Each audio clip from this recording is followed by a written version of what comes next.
Sino ba talaga ang vice-presidente? Siya ba talaga ito? Ang vice-presidente?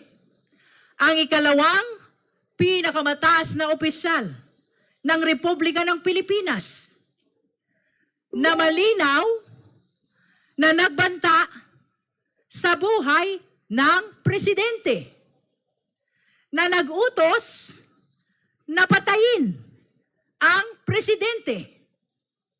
Siya ba itong uhaw sa karahasan na nakuha pang magsalita tungkol sa pagpugot ng ulo ng presidente?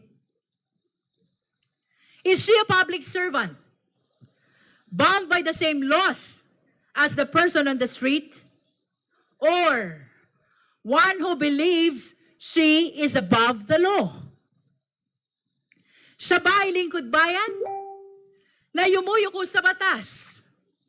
O isang makapangyarihang tao na gustong paluhurin ang batas?